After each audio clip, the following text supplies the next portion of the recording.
Hello, this is Bill Scheid from the Systems Lab. And not long ago in the community, Jürgen asked some great questions having to do with maximum concurrent positions. And I'm going to talk a little bit about the way I approach that question. And of course, nothing I'm saying here is recommendation or advice. Each trader has to really determine the answer for themselves. But here are a few factors to consider.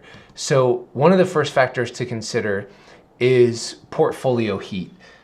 Portfolio heat is the total risk to which your portfolio is exposed at any one time. I recently did a video about that here in the community section, so if you'd like some more information on that topic, you can check out that video. And also Van Tharp's excellent book, The Definitive Guide to Position Sizing, has a ton of information about portfolio heat in it. Portfolio heat, of course, is affected by two other considerations. One is the SQN of the system that you're trading, and the other is the position sizing algorithm that you're using. So all of that's going to play an important factor or have an important impact on the number of max concurrent positions you would want to hold. And another is correlation between those positions. So for example, we know that in trading the PRX altcoin swing system, there's a high degree of correlation between altcoins. And so you would want to keep that in mind when thinking about your max concurrent positions.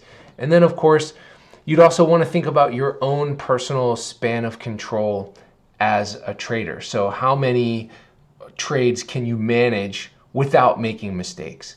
For me, over time, I've come to find that 7 concurrent positions seems to be about my maximum span of control, especially when trading intraday on shorter bars. Swing is a different story, but just because you have more time doesn't mean that you'd want to take on more portfolio heat or that the correlation between your trading instruments would be different.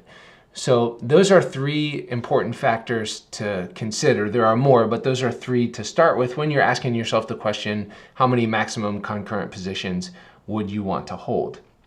Jürgen also asked a few other great questions, and if you didn't see those, I want to highlight them here because I think they're really quite insightful. So the first question he asked is, for me personally, would I add a new position if another is stopped out? So for example, let's say I'm willing to hold 7 concurrent positions. Let's say one of them gets stopped out. Now I have 6 concurrent positions and I get another entry. Would I take that entry and go back up to 7? Yes, I would.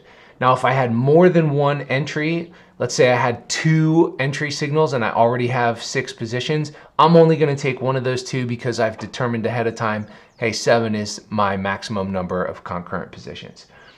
The next question that he asked is, would I add a new position if another is at no lose? So for example, let's say I have 7 positions and 7 is my max, and one of those is now at no lose because the stop is above our entry price.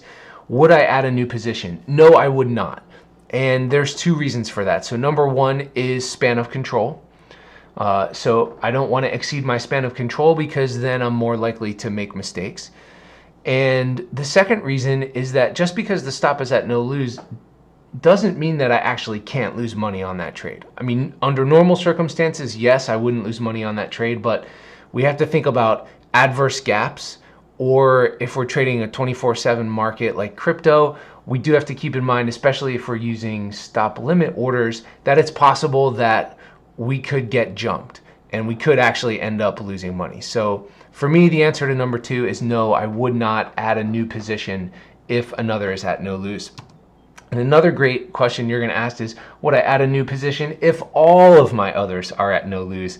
And again, the answer there is also no for the same 2 reasons, span of control and adverse market conditions that could adversely affect those positions that I thought were at no lose, and then it turns out that they're not at no lose. So there are some thoughts about max concurrent positions. Again, only you know what's right for you, but this is a place to start when you are asking yourself this question. And Jürgen, thanks again for the great questions in community. Thanks a lot, everyone. Happy trading.